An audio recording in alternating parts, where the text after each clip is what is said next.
Hello students, welcome to my channel Geeta maths classes. आज मैं आप सभी को इस वीडियो में सब्स्टिट्यूशन मेथड करवाने जा रही हूं। तो हमें ये दो इक्वेशंस दी हुई हैं, इन दोनों इक्वेशंस को ना हमें सब्स्टिट्यूशन मेथड से सॉल्व करके x और y की वैल्यूज फाइंड आउट करनी है। ठीक है, तो चलिए स्टार्ट करते हैं। हमें ये दो इक्वेशंस दे रखी हैं। तो यहाँ पर हमें दिया हुआ है 2x + 4y is equal to 18। इसे मान लेती हूं मैं फर्स्ट इक्वेशन। ठीक है, नेक्स्ट हमें दिया हुआ है 3x - y is equal to 13। इसे मान लेती हूं मैं सेकेंड इक्वेशन।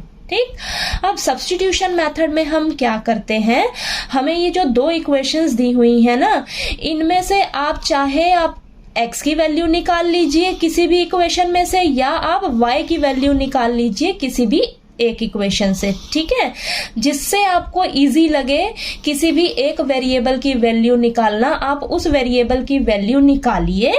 ठीक है, और दूसरी इक्वेशन में जाकर पुट कर दीजिए। ठीक है, अभी मैं आपको स्टेप बाय स्टेप समझाऊंगी, तब आपको अच्छे से क्लियर होगा। आपने क्या करना है, जिस इक्वेशन से आपको किसी भी वेरिएबल की वैल्यू निकालना इजी लगे ना, उस वेरिएबल की वैल्यू आप निकालिए और दूसरी इक्वेशन में जाकर रख दीजिए। ठीक है, तो यहां पर मैं देख रही हूं, मुझे ना सेकेंड इक्वेशन से y का वैल्यू निकालना थोड़ा इजी लग रहा है।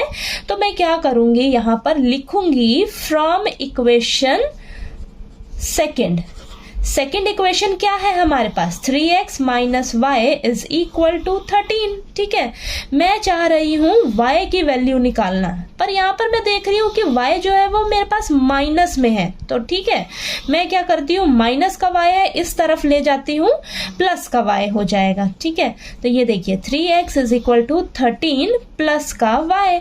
हमें तो y का वैल्यू चाहिए ना, तो y के साथ अभी भी क्या है, प्लस में 13 है ना, तो इसको मैं इस तरफ ले आऊंगी। ठीक है, सिर्फ मुझे y चाहिए होगा, तो y को हम एक तरफ रख लेंगे। तो यहाँ पर हो जाएगा 3x - 13 is equal to y, यानी कि y की वैल्यू मेरे पास कितनी निकल कर आई है सेकेंड इक्वेशन से, 3x - 13।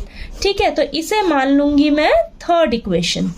ठीक है, तो आपको जिस भी इक्वेशन से इजी लगे किसी भी वेरिएबल की वैल्यू निकालना, आप उस इक्वेशन से उस वेरिएबल की वैल्यू निकाल लेना। ठीक है, तो यहाँ पर मुझे सेकंड इक्वेशन से y की वैल्यू निकालना थोड़ा इजी लगा है, तो मैंने सेकंड इक्वेशन से y की वैल्यू निकाल ली। तो आपके पास जो वेरिएबल का वैल्यू आया है, यहाँ पर मेरे पास y वेरिएबल की वैल्यू निकल कर आई है x की फॉर्म में। ठीक है, तो मैं इसे मान लूंगी थर्ड इक्वेशन मानी मैंने।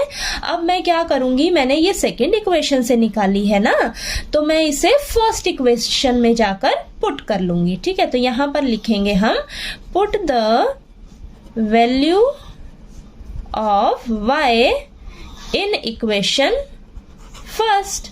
ठीक है, तो यहां पर मेरे पास फर्स्ट इक्वेशन क्या है, 2x + 4y is equal to 18। तो यहां पर मेरे पास जो y की वैल्यू निकल कर आई है ना, वो मैं यहां पर पुट कर लूंगी। ठीक है, और बाकी सभी को आपने एज इट इज रखना है। y की जगह मैं क्या रख लूंगी, 3x - 13 इज इक्वल टू 18। अब ये पूरा जो मेरा इक्वेशन है ना, ये पूरी x की फॉर्म में हो जाएगी। तो यहाँ से मेरी x की वैल्यू जो है वो निकल जाएगी। सॉरी, यहाँ पर आ जाएगा आपके पास 4 3 = 12, और ये साथ में मल्टीप्लाई में x है, तो यहाँ पर आ जाएगा 12x। ठीक है, अब 4 को एक बार आपने 3x से मल्टीप्लाई किया तो 12x आया, और 4 को एक बार आप -13 से मल्टीप्लाई करेंगे तो हमारे पास आएगा -52 और इज इक्वल टू 18। ठीक है, तो यहां पर हमारे पास आ जाएगा 2x + 12x कितना हो जाएगा, 14x is equal to 18 plus का 52। ठीक है, अब यहाँ पे 18 और प्लस का 52 ऐड करेंगे तो हमारे पास 70 हो जाएगा। यहाँ पर हम सॉल्व कर लेते हैं इसे। तो यहाँ पर हो जाएगा हमारे पास 14x इज इक्वल टू 70।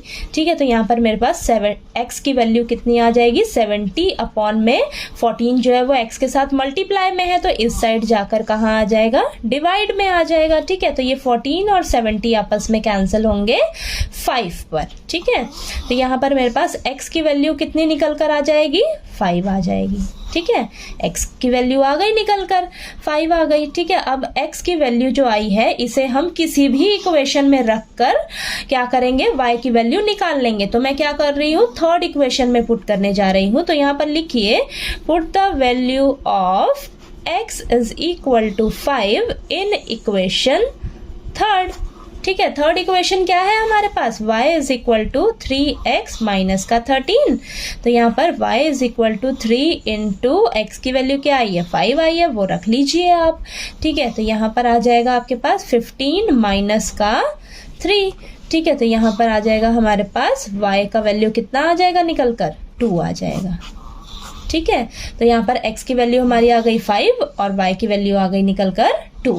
ठीक है, तो चलिए मैं आपको दोबारा से एक बार समझा देती हूँ कि कैसे इक्वेशंस को सब्स्टिट्यूशन मेथड से सॉल्व किया जाता है। तो हमें 2 इक्वेशंस दी होंगी, तो आपने उन दोनों इक्वेशंस को नाम दे देना है, फर्स्ट इक्वेशन और सेकंड इक्वेशन। ठीक है, नेक्स्ट स्टेप में आपने क्या करना है, किसी भी एक इक्वेशन से ना किसी भी एक वेरिएबल की वैल्यू निकाल लेनी है, जिस इक्वेशन से आपको ईजी लगे निकालना वैल्यू। ठीक है, तो यहाँ पर मुझे सेकेंड इक्वेशन से y वेरिएबल की वैल्यू निकालना थोड़ा ईजी लग रहा है, तो मैंने क्या किया, इक्वेशन सेकंड से y वेरिएबल की वैल्यू निकाली। तो मेरे पास जो वेरिएबल की वैल्यू आएगी उसे आपने क्या कर देना है, नाम दे देना है थर्ड इक्वेशन। ठीक है, फिर नेक्स्ट स्टेप में क्या करना है, मैंने यहाँ पर सेकंड इक्वेशन से y वेरिएबल की वैल्यू निकाली है, तो मैं इसे क्या करूंगी, फर्स्ट इक्वेशन में जाकर रख लूंगी। ठीक है, तो मैंने यहाँ पर y की जगह, फर्स्ट इक्वेशन में y की जगह ये जो वैल्यू निकाली है ये मैं रख दूंगी। ठीक है, तो ये पूरी इक्वेशन मेरी x की फॉर्म में आ गई, देखिए। ठीक है, x की फॉर्म में आ गई, तो यहां से मुझे x की वैल्यू मिल जाएगी। ठीक है, तो जैसे ही मुझे x की वैल्यू मिलती है ना, तो आप क्या करिए, किसी भी इक्वेशन में रख लीजिए और वहां से आप y की वैल्यू निकाल लीजिए। तो मैंने क्या किया, थर्ड इक्वेशन में रख लिया है x का वैल्यू, तो यहां से मेरे पास जैसे ही मैंने x का वैल्यू रखा तो मेरे पास y की वैल्यू निकल कर आ जाएगी। ठीक है, तो मेरे पास आंसर आ गए हैं, x का वैल्यू आया है 5 और y का वैल्यू निकल कर आ गया है 2। ठीक है, तो आपको सब्स्टिट्यूशन मेथड जो है वो अच्छे से क्लियर हो गया होगा। कोई डाउट आए क्वेश्चन में तो प्लीज आप कमेंट करके पूछिएगा। ठीक है, और अगर मेरा वीडियो अच्छा लगे तो प्लीज लाइक कीजिए, शेयर कीजिए और ज्यादा से ज्यादा सब्सक्राइब कीजिए मेरे चैनल को। Thank you so much.